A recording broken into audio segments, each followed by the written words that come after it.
남덕현입니다. 잠실 쪽에 아파트 가격이 이제 바닥을 쳤다. 1억에서 2억 정도 가격이 더 올라가고 있다. 그러니 지금 사야 된다. 이런 식의 논조를 가진 기사들이 나오고 있습니다. 제가 얼마 전에 웅달책방 시청자분들을 위해서 잠실 쪽 가격이 어떤 지금 조금 지지선을 만드는 것처럼 보이지만 전세가 하락이 심하기 때문에 특히 강남의 입주 물량 때문에 지금 가격에서 일시적으로 버티는 것처럼 보이지만 하락할 가능성이 많이 높다. 자금 여력이 있으신 분이 투자하시는 거야 각자의 선택이지만 좀 저렴하게 내 집 마련을 하시려는 분들에게는 잠실 지금 좀 위험합니다. 추천하지 않습니다. 라는 이야기를 드렸는데요.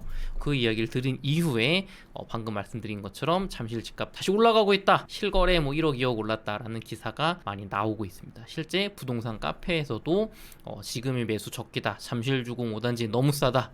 이런 글들이 있거든요.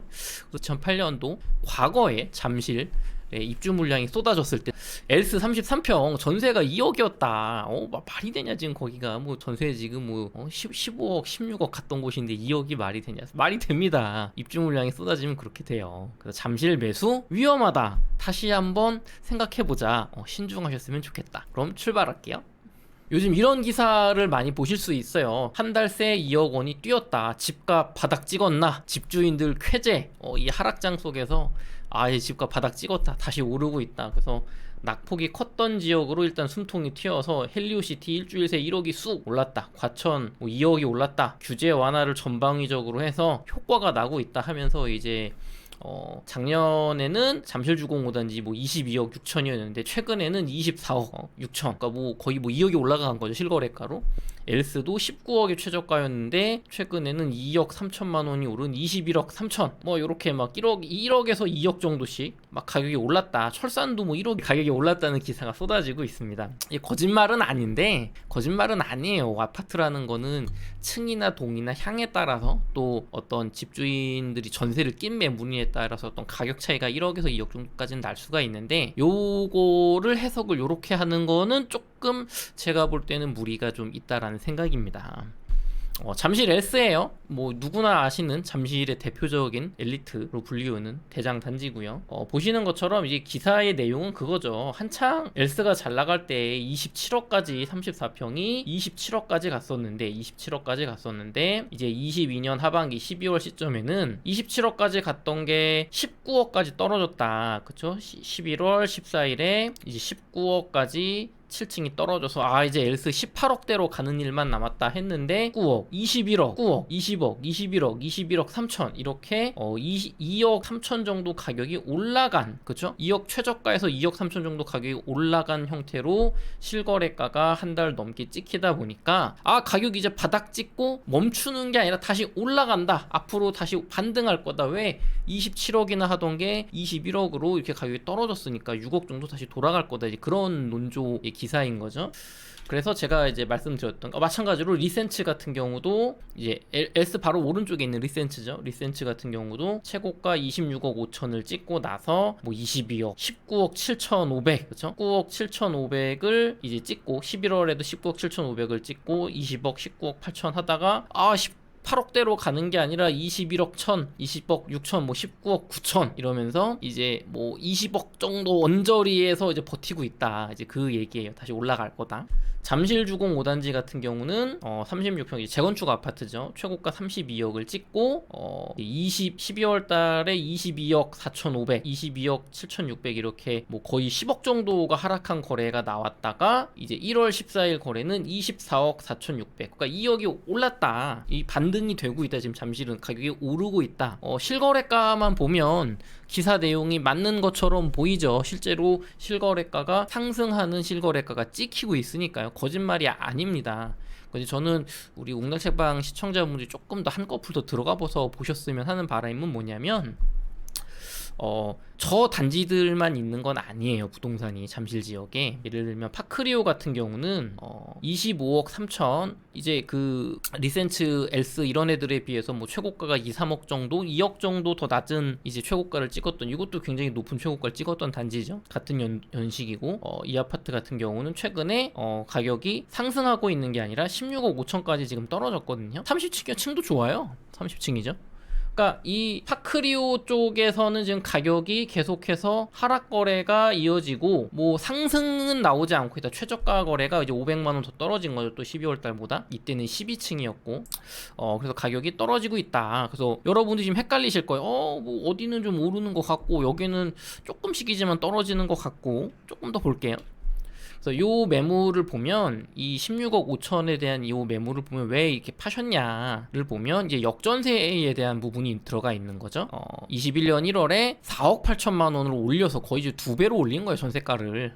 5억 2천 하던 걸 10억으로 이제 4억 8천을 전세로 올렸는데 이제 2년 뒤에 이번 1월 5일 만기 때 1억 7천만 원을 돌려줘야 됐습니다. 그러니까 1억 7천만 원을 돌려줘야 됐던 거예요. 근데 이 돈이 없으셨던 걸 수도 있고 혹은 전세를 끼면서 파는 게 최선이라 라고 생각이 되셨을 수도 있고 매수자가 또 이제 전세 끼고 갭으로 사시는 걸 수도 있는데 어쨌든 결론적으로는 1억 7천만 원 전세를 낮춘 금액으로 전세를 하고 이제 16억 5천에 매도를 하신 거예요. 그러니까 지금 전세가가 떨어지고 있기 때문에 실거주자 그냥 꼭 내 집을 마련해야 되겠다라는 그런 생각이 없으신 분들은 전세가가 떨어지니까 비싸게 뭐 8억을 더 주고 지금 이 8억 3천에 전세를 살 수 있는데 매매를 할 이유가 없잖아요. 지금 뭐 이 돈을 뭐 빌려가지고 막 이자 몇백만 원 내면서 할 필요가 없잖아요. 그러니까 저렴하게 전세를 택하기 때문에 투자자, 갭 투자자들만 어떤 앞으로 좀 상승이 있을 거다라는 생각에 이렇게 전세가가 떨어지는 시장에서 이제 매수를 할 수가 있는 건데 전세가가 앞으로 더 떨어질 가능성이 크기 때문에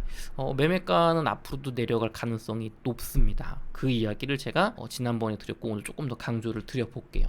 그래서 파크리오 전세 같은 경우는 그러니까 이제 이 매매가가 16억 5천 조금씩 떨어지고 있으니까 뭐 지지선이 되는 거 아니냐 생각하실 텐데 파크리오 지금 전세는 최고가 15억 9천 거의 16억을 찍고 지금 7억까지 내려왔어요. 7억 9억 이건 이제 갱신을 하신 거고요. 그 가격 그대로 7억 4천 뭐 7억 그러니까 이 금액이 높은 거는 역으로 월세를 주시는 걸 수도 있고 세입자분하고 합의하에 집주인이 뭐 요즘 좀 힘든 것 같은데 그냥 가격 동결해 주자 그 대신 다음에 좀 뭐 좀 잘 해주겠지 이런 인간적인 정의일 수도 있고요. 신규 계약들 같은 경우 이제 7억대로 파크리오가 거래가 되고 있거든요. 전세가 이거 같은 경우도 보시면 14년에 5억 5천 하던 게 8년에 6억 5천 20년에 8억 이렇게 단계적으로 올라서 이제 6년 만에 2억 5천이라는 전세금이 올랐었는데요. 22년 6월에는 또 4천만 원이 올라서 8억 4천. 그러니까 이분은 좀 전세도 되게 싸게 놓으신 편이에요. 왜냐면 한창 때 전세가 기본적으로 뭐 11억, 10억까지는 파크리오가 갔었고 최고 전세 거래는 이제 한 건이긴 하지만 16억까지 올라갔거든요. 이건 약간 신뢰성에 문제가 있는데 어쨌든 파크리오 전세가 11억 선까지는 11억에서 12억까지는 고점에 많이 찍혔기 때문에 사실 요즘 한 12억 찍힌데 나는 8억 4천에 났으니까 사실 되게 안전하게 놓은 거야 라고 생각을 하셨을 수도 있지만 결과는 지금 7억으로 1억 4천만 원을 돌려줘야 되는 상황입니다. 전세가가 그만큼 내려가고 있어요. 잠실이 강남 쪽도 마찬가지고요. 이 코로나와 임대산법의 부작용으로 꼈던 이 거품 전세가가 빠지고 있기 때문에 전세가가 이렇게 내려가는 상황에서 매매가가 절대로 오를 수가 없습니다. 특히나 지금처럼 심리가 죽어버리고 금리가 급격하게 인상이 요즘은 좀 줄어들고는 있지만 아직 금리 인상이 완전히 끝난 건 아니죠. 어쨌든 또 올해 경기 침체도 예고가 돼 있고요. 그래서 지금 뭔가 반전의 모멘텀이 없는 상황에서 전세가가 하락하는 가운데 강남의 입주 물량이 많단 말이에요. 그래서 전세가가 떨어지고 있는데 매매가가 반등해서 하늘로 올라간다. 이거는 굉장히 확률이 낮은 상황이고 그렇게 올라간 매매가는 곧 떨어질 수밖에 없습니다. 과거에 어떤 부동산 역사가 그걸 말해주고 있어요. 그렇기 때문에 지금 잠실 쪽에 반등이 나왔다고 하는 거는 일시적인 반등일 가능성이 높습니다. 마찬가지로 둔촌주공하고 많이 비교가 되는 우리 헬리오시티 같은 경우도 1월 달에 거래를 보시면 이렇게 16억 3천, 15억 8천 이런 식으로 이제 최저가를 계속 갱신을 하고 있어요. 물론 2층 매물이라는 층의 약점이 있지만 헬리오시티에서도 이제 반등은 나오지 못하고 있는 거죠. 가격이 올라가고 있지는 못한 겁니다. 잠실처럼 막 15억 8천이 아니라 17억 8천, 뭐 18억 16억 5천 이런 식으로 가격이 올라가지 못하고 조금씩 더 하락 거래가 나오고 있잖아요. 마찬가지예요. 헬리오시티도 전세가가 떨어지고 있어서 그래요. 그럼 이제 돌아가 보는 거예요. 잠실 엘스는 어이 남쌤 잠실 엘스는 달라요. 여기 뭐 삼성형 마이스 호재도 있고 지금 가격이 지금 실거래가 1억 5천에서 2억 높게 찍히는 거 보면 모릅니까? 가격이 올라가고 있는 겁니다. 아니에요. 동과 향, 층 그리고 잠실주공 5단지 같은 재건축 사업은 권리가액이라 그러는데 이건 재건축 되게 복잡한 거니까 빼고 권리가액이 높은 매물일수록 좀 우선권을 받는 그런 게 있어서 또 이제 비싸게 거래되는 그런 요소들이 있거든요. 그건 나중에 복잡하니까 말씀드리고 잠실 엘스 같은 경우도 지금 저층 매물 같은 경우는 18억 7천에 나오고 있단 말이에요. 잠실 엘스 가격이 21억으로 올라간 게 아닙니다. 저층 매물은 18억 7천에 나오고 있고 뭐 중층은 이제 뭐 한 19억에서 19억 5천 이렇게 호가가 나오고 있거든요. 여기 보시는 것처럼 더 조정 가능하다. 18억 7천에 사실 더 깎아줄 마음이 있다. 뭐 18억 초반 정도까지도 깎을 마음이 있는 거죠. 그러니까 가격이 올라가고 있는 게 아니고 가격이 정체된 상태에서 저가 매물은 이 저층 매물은 18억대 그 다음에 중층이나 고층 매물은 뭐 19억에서 최대 뭐 20억 정도의 매물이 나오고 있고 그게 거래가 그 가격에 되고 있다는 얘기예요. 그러니까 반등하고 있는 건 사실이 아니죠. 하락 추세에서 어떤 지지선을 이루면서 좀 멈춰있다 실거래가 요게 정확히 올바른 표현이겠죠. 그런데 여기서 그러면 가격이 적어도 이 수준을 유지할 것이냐 혹은 어떤 기사나 많은 분들이 좀 상승을 좀 바라시는 분들의 말대로 가격이 더 올라갈 것이냐는 방금 말씀드린 것처럼 엘스 아파트의 전세가를 보시면 알 수가 있어요. 엘스 아파트 같은 경우는 이제 14년 정도부터 한 19년 정도까지 이 코로나와 임대산법에 의한 전세가 폭등이 있기 전에 8억 정도를 꾸준히 유지했던 아파트예요. 8억에서 한 8억 5천 요 정도를 적정 전세가라고 봤을 때 이제 요 뒤에 오른 이 막 15억 5천까지 가고 막 13억 12억에 거래됐던 전세가는 뻥전세가다라고 봤을 때 한 9억 선 정도가 적정한 전세 가격이라고 볼 수도 있죠. 그래서 실제로 지금 전세가 최근에 거래되는 것 같은 경우는 8억 8천, 8억 5천, 9억 8억 9천 제가 방금 말씀드린 인플레이션이나 화폐 가치 하락 어떤 물가 상승률 그 다음에 어떤 우리 소득의 증가를 봤을 때 적당하고도 하고 판단되는 9억 정도의 전세가 거래가 되고 있습니다. 그러면 전세가가 이제 뭐 떨어질 만큼 떨어지고 요즘 지지가 잘 되고 있고 그 전세가가 매매가와는 다르게 남쌤도 이게 거품 전세가가 아니라고 판단을 하신다면서요. 그러면은 지금 매매가 여기서 20억에서 지지가 되거나 혹시 더 반등할 수 있는 거 아닙니까? 생각하실 수 있는데 과거에 13년 전 기사를 하나 보여드릴게요. 2010년도 기사입니다. 이거는 2008년도에 잠실의 엘스, 리센츠, 트리지움, 뭐 파크리오 이렇게 막 2만 세대가 넘는 대규모 아파트가 단지들이 들어서면서 전세가가 폭락을 했었어요. 사실 한창 부동산 경기가 2008년에 금융위기로 좀 꺾였다가 2009년에 소폭 반등했다가 이제 10년 이후로 다시 또 떨어졌는데 그때 2만 세대가 넘는 물량에 맞게 입주를 하다 보니까 2008년도에 입주장의 엘스 아파트는 33평이 이제 2008년 12월 당시에 전세가가 2억에서 2억 4천만 원이었어요. 그러니까 2억에서 2억 4천 싸게 하신 분은 뭐 1억 9천에도 하셨고요. 그랬다가 이제 2년 입주장이 끝난 2010년도에 전세가가 2배 정도가 돼서 3억 9천에서 4억 2천. 그러니까 2억대이던 전세가가 4억대가 됐다라는 이제 신문 기사거든요. 여기서 우리가 눈여겨봐야 될 포인트는 입주 물량이 2만 세대 가까이 잠실에 쏟아지던 2008년 당시에 전세가가 폭락을 해서 불과 33평이 2억 원에 불과했다는 겁니다. 바로 이 시기에요. 아실 어플에 나오지 않는 요 2010년에 4억부터가 나오는 사실 요 앞에 2008년 입주장의 전세가는 2억이었다. 매매가도 2008년에 한창 이렇게 뭐 10억 올랐다가 8억으로 떨어졌다가 다시 2009년에 뭐 10억으로 올랐다가 다시 하락해서 12년, 13년 보시면 8억 정도로 하락을 하거든요. 그 이후에 이제 전세가는 지속적으로 상승을 하고요.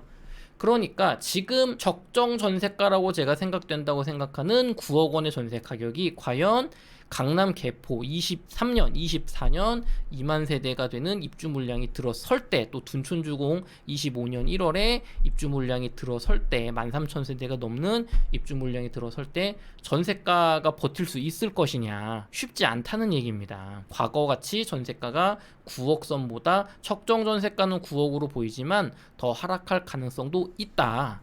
그렇기 때문에 뭐 각자의 판단에 따라서 내 자금적 여유가 좀 있어서 지금 장기적으로 보시고서 뭐 잠실 지역에 내 집 마련하시는 분들은 각자의 판단이니까 제가 존중합니다. 다만 시청하시는 분들 중에서 무주택자분이시라든가 자금이 여유가 그렇게 많지 않으신 분들이 사실 대부분이잖아요. 그런 분들은 집값이 이제 다시 반등한다, 다시 올라갈 가능성은 대단히 낮기 때문에 굉장히 낮기 때문에 그거보다는 조금 더 시기를 기다리시면서 제 방송을 매일매일 시청하시면서 좀 제대로 된 어떤 금리라든가 경제 상황이라든가 어떤 부동산 정책이라든가 입주 물량이라든가 이런 것들이 좀 해결 국면으로 갈 때 상승할 수 있는 대전제 조건들, 거래량도 좀 많이 늘어나야 될 거고요. 그런 것들이 됐을 때, 무르익었을 때 좀 내 집 마련을 저렴하게 지금보다 조금 더 하락한 가격을 할 수 있는 기회가 올 것 같으니까요. 좀 기다려 보셨으면 저는 좋겠습니다. 그런데 이제 그런 게 있어요, 여러분. 그 전세 가격이 23년, 24년, 뭐 길게는 25년? 글쎄요. 둔촌주공의 물량인 25년 전세 물량까지는 모르겠어요. 제가 정확하게 24년 정도까지는 전세가가 잠실이 분명히 약세일 가능성이 높은데 이게 영원한 건 아닙니다. 이 기사에서 보신 것처럼 1억대에 2억에서 2억 4천까지 떨어졌던 전세가가 불과 2년 만에 2배가 돼서 4억 선으로 올라갔잖아요. 그러니까 입주 물량의 기간이 지나면 전세가는 원래 적정한 전세가로 돌아가게 되어 있거든요. 시간의 문제이지. 그렇기 때문에 과거에도 지금처럼 전세난이라는 말이 너무나도 심했던 잠실의 경우 불과 뭐 한 1, 2년 정도 만에 뭐 전세가 없어서 문제다. 3,600세대 가운데 전세로 나온 집이 거의 없다. 그러니까 이 역전세난이라는 것도 입주 물량의 시기가 지나면 해결이 되기 때문에 잠실은 뭐 끝났어, 부동산은 끝났어, 이제 무조건 하락할 거야, 이렇게는 우리가 받아들이면 안 돼요. 우리는 이 내 집 마련을 저렴하게 하고 뭐 1주택 갈아타기를 저렴하게 좋은 기회를 잡아서 하려는 그런 시청자들이지, 내가 바라는 방향대로 무조건 폭락할 거야 혹은 무조건 폭등할 거야 이렇게 바라보는 게 아니라 중심에서 중간에 중심을 잡고 가격이 하락할 것인가 상승할 것인가를 어떤 시장 상황과 다양한 요인의 변화를 따라서 우리가 예상해보고 대응하는 걸 목표로 해야지 내 바램이 예측으로 가면 안 됩니다. 제가 이 부분은 항상 중심을 잡아드리면서 여러분한테 이야기 드릴게요. 그래서 결론은요, 2023년 상반기 무리한 투자는 절대 안 된다. 내 집 마련 1주택자 갈아타기 좋은 시기가 반드시 온다. 지금 잠실은 전세가가 하락을 하고 있고 강남에서도 지금 전세가가 하락을 하고 있고요. 강남의 입주 물량이 23년, 24년까지 개포동, 반포동, 뭐 방배동, 그리고 잠실 쪽에서도 뭐 진주 앞에도 후분양이 남아 있고요. 둔촌주공 입주 물량이 많이 있기 때문에 또 정부에서 전세 이제를 풀어줬잖아요. 둔촌주공 같은 경우도 전세를 줄 수 없었잖아요.